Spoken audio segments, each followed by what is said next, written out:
My name is Ford, and I'm excited that you are on today. If you're new to me, a transformational life coach and the creator of the trauma repair program. So come on in, you're welcome home, you're in the right place for elevation, transformation, motivation, and changing your life for the better. So we're gonna jump right in. I'm gonna start out with a story that I heard from Les Brown about this man that was taking a walk and he passed this street every day.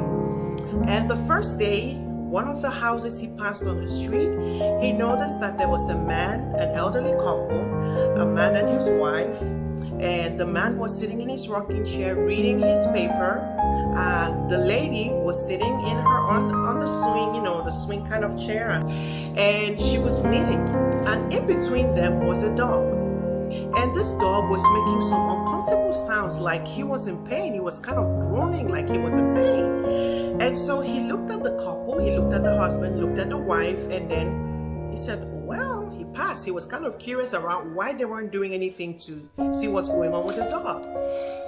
And then the next day he passed, he saw the exact same scene. The man in his seat reading the newspaper, the lady in her, her rocking chair, and this same dog in the same position and making that noise. So he made up his mind that when he passes there the next day, if he saw that dog, again, he was going to ask them, what was wrong with the dog? Was the dog sick? Or why is the dog making that, that you could tell he was groaning in pain, and why they weren't doing anything about it? And so the third day he passed, he saw the exact same scene. And so he asked the couple that, what's wrong with your dog? And they said, oh, he's all right.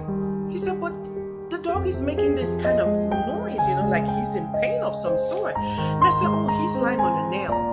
And he was shocked, like, if he's on the nail, why is he not moving off the nail instead of whining on top of the nail? And the lady responded, it's hurting him enough to make him whine about it, but not enough to make him get off the nail. And so the moral behind that story is that there are things in our lives that we have been tolerating, that we have been enduring, that are making us uncomfortable, but we're not making the change that we should make. And so today, I'm talking about drawing the line.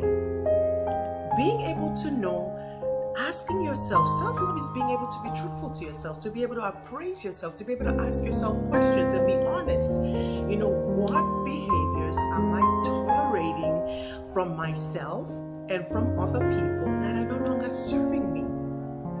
What is that uncomfortable? So today, I'm going to be asking a few questions, and your home quest is to answer those questions.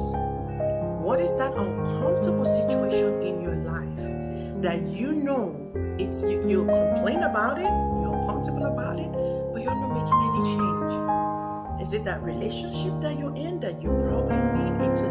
It's not serving you, it's not honoring you, you're unhappy? Is it the job that you're in that you're unhappy about, but it makes you uncomfortable to complain about it, but you're not doing anything to move forward?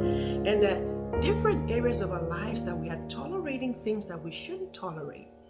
Loving yourself is being able to face up to yourself.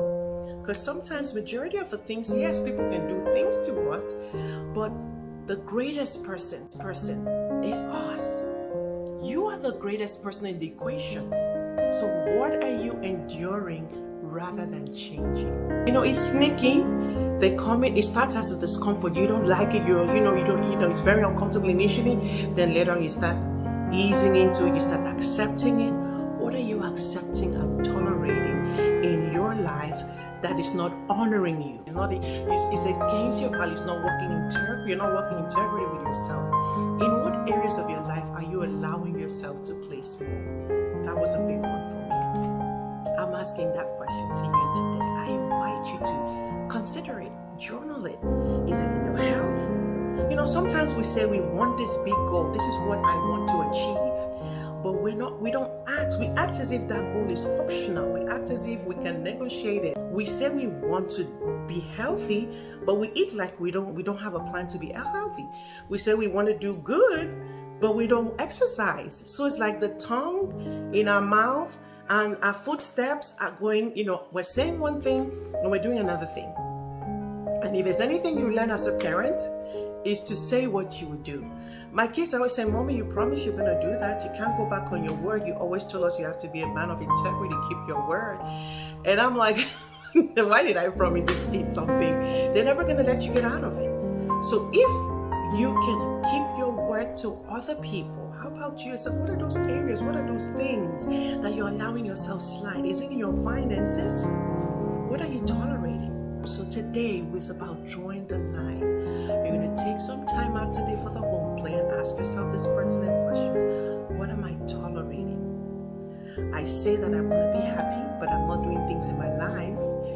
I'm not engaging in activities that would honor what I say I want to do. I'm tolerating this situation because I'm afraid. For me, it was putting myself out there. You say you want to, build a business, but you're unwilling to stand in front of a camera. You're unwilling to meet up with people. You just don't even want to do it. Not that you just don't want to even know if you're going to be good at it. Right? So today, part of self-love is being able to draw the line. What is that familiar discomfort that you are enduring, that you are tolerating? Just let that sink in. Write it out in all areas. Loving yourself means being able to be honest with yourself, being able to do a self-evaluation so that nobody, and sometimes this can be really sneaky for high performers because you're doing well. People are saying, oh, you're doing this, but you know your ability, you know that you're playing small. You know. And so that's your home quest for today. Until we see again tomorrow, draw that line because you love yourself, you're worthy, and you deserve it. All right, till we see tomorrow, please.